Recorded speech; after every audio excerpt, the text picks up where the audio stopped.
vous allez restaurer ces services au public.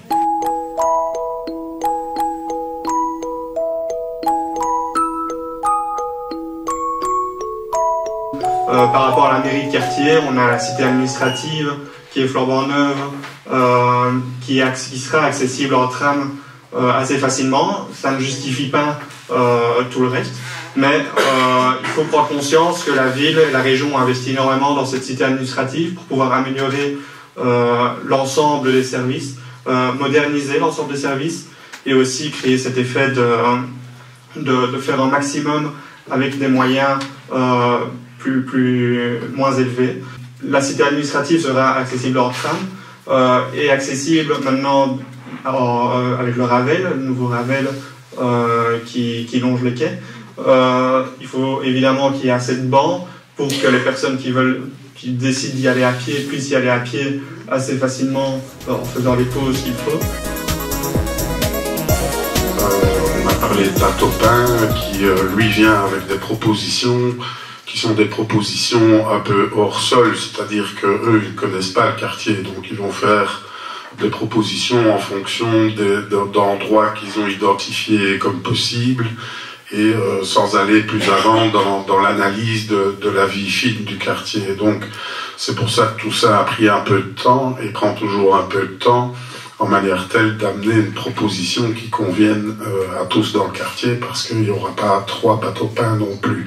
Et comme on l'a dit, le quartier est assez allongé, sur une distance assez longue, et donc voilà, il faut trouver le bon endroit. Nous, on est pour, par exemple, avoir des lieux. Alors, on est ici dans la brasserie Acht, et ça tombe bien. Ici, c'est un lieu qui, par exemple, pourrait être un endroit, un bâtiment qui pourrait accueillir plusieurs services à la population. Nous avions une mairie de quartier. Pourquoi l'a-t-on fermée? Aussi, on doit aller au Thiers-à-Liège pour la plus proche. Pourquoi? Donc, on en a besoin. Et donc, aussi, on pourra avoir d'autres services.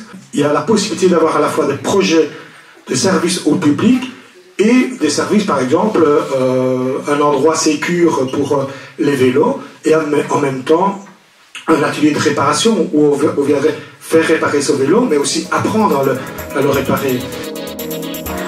Une des premières choses qu'on souhaiterait, c'est pouvoir véritablement créer un échevinat des comités de quartier. Il faut qu'on puisse créer un échevin qui soit en tout cas un point de contact, un interlocuteur direct avec les comités de quartier et qui discuterait avec eux pour prendre toute la conscience des spécificités de chacun des quartiers, puisque les comités de quartier sont véritablement les premiers acteurs et en tout cas les premières personnes, groupements qui connaissent véritablement des besoins de chacun des quartiers. Nous aussi on veut un échevinat de la participation pour assister les comités de quartier, les conseils citoyens, les collectifs citoyens à pouvoir peut-être créer des petits aménagements ou alors peut-être faire une action propreté ou par exemple les accompagner dans la création de la verdurisation d'un espace. Et ça, on veut le faire en octroyant des budgets participatifs à la hauteur d'1 million € par an, à se partager sur toute la ville, hein, pas que pour Saint-Léo, pour effectivement soutenir les actions citoyennes. Il y a vraiment des forces vives ici, il y a des gens qui ont envie de faire des choses. Moi, je salue toujours le travail de Léonette ici, donc la team qui s'occupe de verduriser, de fleurir nos façades, etc. Parce que c'est ça aussi qui fait qu'on est dans un quartier finalement qu'on aime, qui est propre, qui est beau.